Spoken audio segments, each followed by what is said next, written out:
Have you ever been scared by something that wasn't meant to be scary? Like the eel from Super Mario 64, a level about swimming around a sunken ship in a children's game, and then this. Or the moon from Majora's Mask, a terrifying human-like face that physically looms in the atmosphere above you. Even Lavender Town from Pokemon, in a game about collecting cute monsters. There's a place where the music alone was set to make players go insane. Nobody designed those things specifically to traumatize an entire generation of kids, but something about the way they existed in the world did so anyway. Now there's a genre of games that figured out how to do that on purpose. Warm aesthetics, domestic settings, something silently wrong living underneath all of it. This is Creature Kitchen, a game about finding monsters, learning what they eat, and feeding them. On paper, it sounds like Pokemon. In practice, it felt like a horror game from the very first second. We arrive in a dark wood at night. It's pitch black. There's nothing here but the sounds of the wilderness and the darkness around us. Well, that is until there's this small wisp hovering between the trees. When we approach it, it starts guiding us forward towards a cabin in the middle of the woods. But before we enter, let's think about this for a second. Nothing has jumped out from behind the trees. Nothing has threatened us. Nothing has even implied that anything is wrong. And yet there's something about following a wisp through a dark forest towards an ominous cabin that puts me on edge in a way that's difficult to explain. It's almost time to enter the cabin, but before I do, we need to talk about something. I always like to look at a couple of Steam reviews to know what to really expect from a game. And I'm seeing comments that describe it as reverse cozy horror, whatever that means. It's always night and there's darkness everywhere, but there's comfort in it. Some creatures made me jump, but they never feel scary. I might be going crazy, but all of these statements seem to contradict each other, so I really have no idea what to expect anymore. And I haven't even mentioned the reviews comparing it to Pokemon yet. Like Pokemon, if instead of catching creatures, you wander through a haunted cabin at midnight figuring out their comfort food. I guess we'll just continue and see what this cabin is all about. It definitely looks pretty nice and cozy here, and the first thing we're pointed towards is a note on the fridge that says, "Read me please." It's from the previous owner of this cabin. She left without saying where to, and she's asking us to look after the creatures. As long as we keep them fed, there would be nothing to worry about. There are recipes for meals all over this place, so we should keep an eye out. That's the introduction to Creature Kitchen. The door closes behind us and we're alone. The woods are dark and there are things moving outside. The cabin is small, a kitchen, some hallways, a couple of rooms that open up slowly as we find keys and work out which drawers open and which ones don't. It has this early 2000s texture, low resolution, slightly grainy, that makes it feel like a place from a dream you mostly forgot. And then there's this soundtrack. It's gentle and slow and a little melancholy, like something you'd hear in a game about tending a farm or running a small bakery. Except here, it's always night. Outside every window is just darkness. Okay, yeah, the cabin is warm and the soft music is nice, but it's permanently, completely night. And that gap between how the game sounds and what the game is, that's where Creature Kitchen lives. So, here we go. Let's talk about the most important item in this entire game. There's a book that says Our Family on the cover. When we flip through the pages, we can see small notes with a picture. Number 5, he'll never turn down a dimly lit picnic by the river. Number 7, best not move the boxes. Number 8, is it still a doghouse when there's no dog around? The book reads more like field notes than something titled Our Family. Like someone spent a long time learning the habits of something, wrote it all down, and then left it here for the next person to find. But, well, since we have this book full of clues, a cabin full of locked drawers, and things moving outside, let's just get to work. Page 1. a picture of the porch, and a wind chime hanging there. She loves the music of the winds. Alright, that looks like the front of the cabin, so we head outside, find the wind chime, and give it a ring. A bird lands in front of us. There's an empty plate right next to where it settles, and between that and the name of this game, I think we know what we're supposed to do here. So let's look around for a way to actually do that. The cabin has 4 ways to prepare food. There's the cutting board and a knife for slicing the ingredients, a bowl for mixing and blending ingredients, and the pan for frying ingredients. And lastly, the oven. It just has one warning. After placing your offerings, linger not long near the void of creation. Void of creation. That's what the oven is called, and we'll find out later just how appropriate that name really is. Anyway, I found a recipe in a drain pipe outside with instructions on how to make toast. Let's start with that. All we need is a single slice of bread. I look everywhere and I find all kinds of ingredients, but somehow none of them are bread. I don't want to go too far outside because, well, it's dark and I can hear the sound of monsters out there. So I keep searching inside until I find a door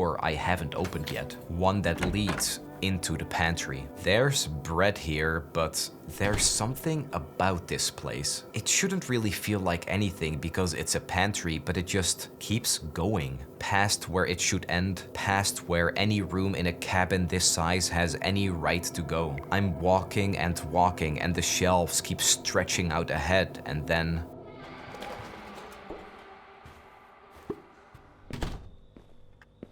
nope, I am not entering the pantry ever again.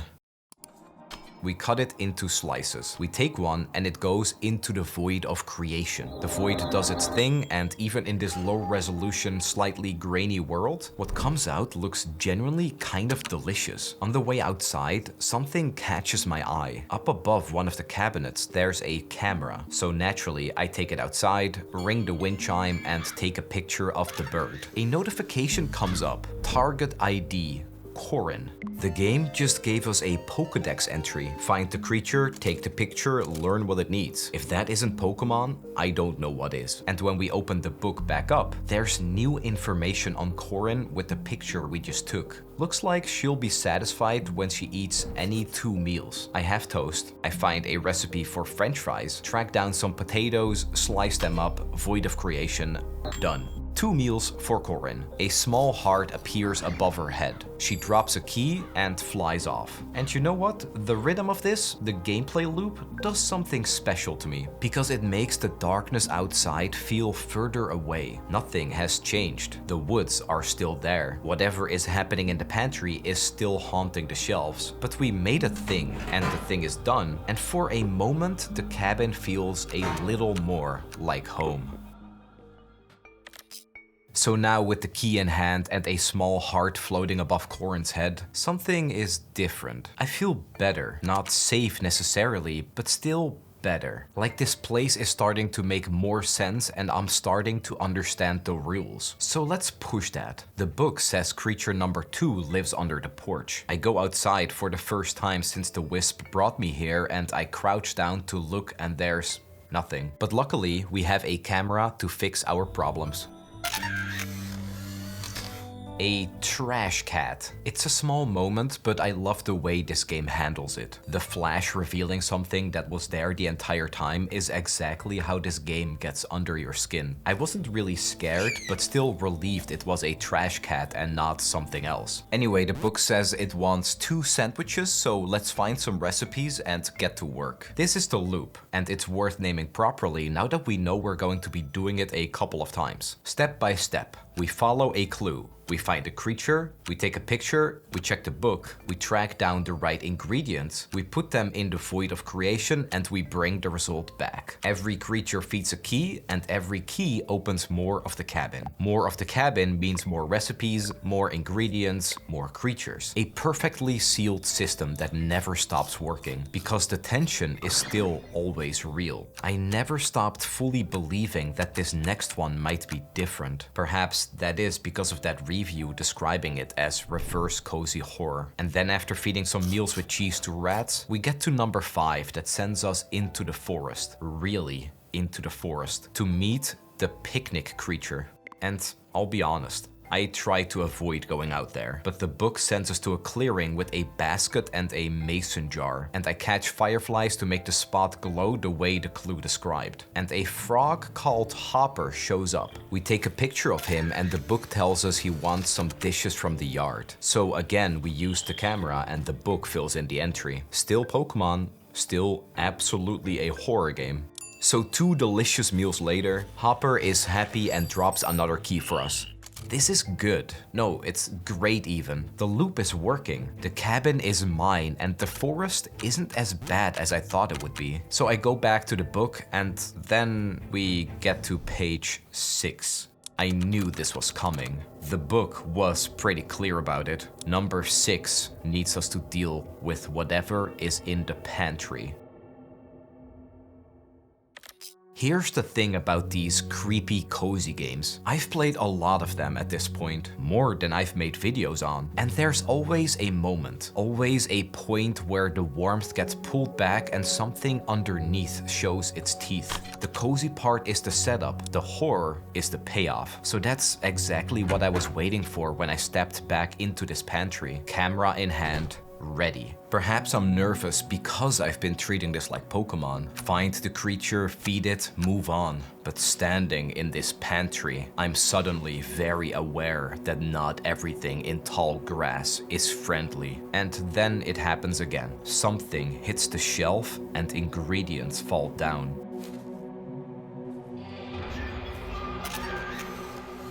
And it's a triangle with one eye that kind of looks like it fell out of Gravity Falls. The book gives him a name, Goober, and he wants 3 tastes of Italy. So that's the creature I was so worried about. This entire time I was expecting a scary monster or some kind of twist, but it's just Goober who wants some Italian cuisine and has apparently been living between the shelves this whole time. Still, it doesn't matter because there's work to do. Look at this. Spaghetti and meatballs. Pizza, chicken Alfredo. Deliciously Italian. The pantry is still technically haunted, but it's a collaborative haunting now, which I can definitely work with when I look at all these ingredients here I can use now. And so the cabin continues to open up. But more importantly, while that's happening, I'm starting to realize that most creepy cozy games I play start mundane and slowly get unsettling. But this game is the perfect reverse of that. It starts terrifying and slowly becomes familiar. Number 8 needs a dog toy placed outside to coax a dog out of its little house. Favorite meal? Anything with beef. Number 7 turns out to be a chicken who lives in a box, and if you move his boxes, he gets upset about it and starts casting magic spells to put them back into place. Favorite meal? Dessert. We even photographed the moon and fireflies. The book catalogs them like everything else, which means that so far, unlike Pokemon, I'm not capturing these creatures. I'm learning how to live with them. And then there's a knock on the door. I open it and standing there is a pair of pants. The book also calls him Pants and lists exactly one thing he wants. Something very specific that I don't have yet and I can't immediately figure out. So I just made some ice cream, which Pants tried out, and then he just got up and left.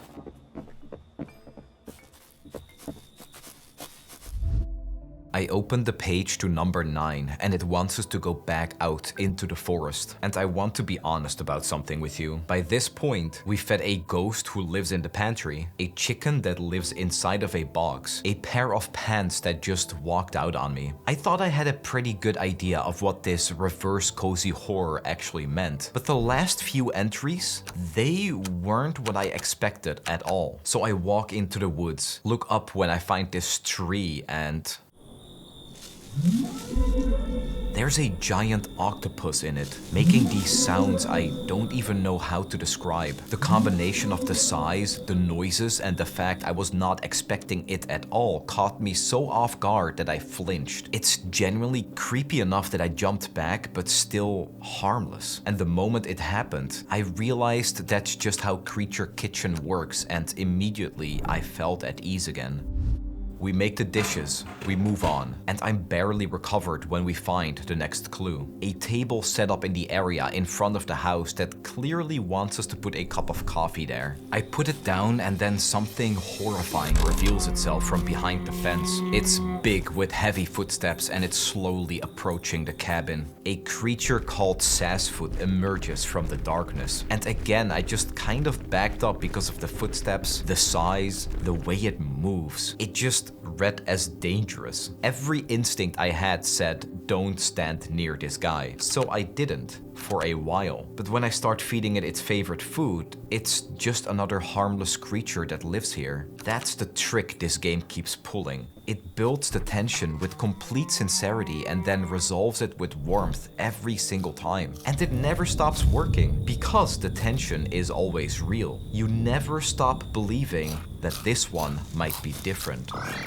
Sassfoot gives us a key to the last room inside the cabin, and this one doesn't look like the rest of the cabin. Everything in here still has that warm, low-resolution texture, but this room feels more like a half-remembered dream than the rest of this place. The black and white make it still and quiet in a different way. And then there's someone knocking on the window. A moth wants to be let inside. I'm still a little weirded out by the looks, but this creature even has dialogue. Actual lines delivered in this poetic way that fits the room perfectly. As flame act for brethren, petaled beauties capture my gaze. He asks for some vegan dishes, which after everything this cabin has asked of me, feels almost refreshingly simple. And after that, the window opens again, and this time it leads somewhere new, out into a part of the forest we haven't seen before. Ancient and still and lit differently from the dark we've been moving through at night. And from somewhere above the tree line, something descends.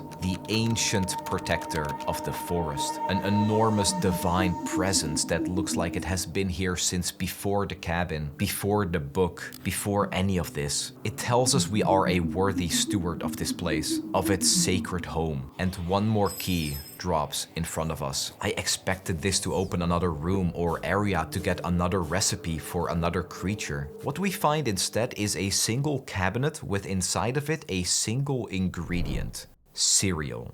That's what Pants wanted. The creature who walked out on me when I offered ice cream, who has probably been waiting this entire time for his favorite meal. And with a knock on the door, there he is again. So I start preparing his favorite food. I put the cereal in the void of creation, the milk, a bowl and a spoon while he's sitting in the chair waiting for me to be done. And with that ding, the cereal is done, so we put it in front of Pants. He eats the meal he's been waiting for and then he leaves. But this time, he's waiting for me to follow him, so I follow. Pants kicks down a barrier I didn't even know was there and leads us into a clearing I've never seen. There's a campfire and around it, all of them are here. Corin, the trash cat, Hopper, Goober, Jake, Sassfoot, all of them gathered in the dark around this small warm light. There's a letter like the one we found on the fridge at the start. It says we are the caretaker now, that this is our family.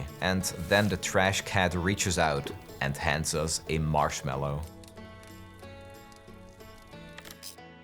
At first, I thought the Pokemon comparison was just funny. Both games are about finding creatures and cataloging them, but what happens after that is completely different. One game is purely about collecting monsters and using them to fight other monsters. Creature Kitchen is about caring for them. And I've been thinking about that Steam review ever since. The point of games in this genre is that they start somewhere familiar and slowly let something terrifying creep in. The coziness in those games is the lie because it's about the horror underneath. Creature Kitchen does the reverse. It starts in the terrifying dark. It starts with a forest that hides monsters and a cabin full of locked doors and questions. And then one key at a time, one meal at a time, it becomes a home. That's what the eel from Super Mario 64 and the moon from Majora's Mask never got to do. They scared us and stayed scary. But Creature Kitchen simply lets you feed the monsters to see what happens. Turns out, everything that lives in the dark just wants a warm meal.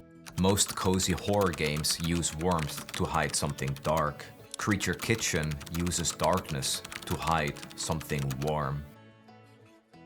And as always, thank you so much for watching. I hope you enjoyed what I can only describe as a Michelin star experience, and if you did, make sure to like, comment, and hit the bell notification icon to stay up to date. And I'll see you in the next Cosmic Lore video.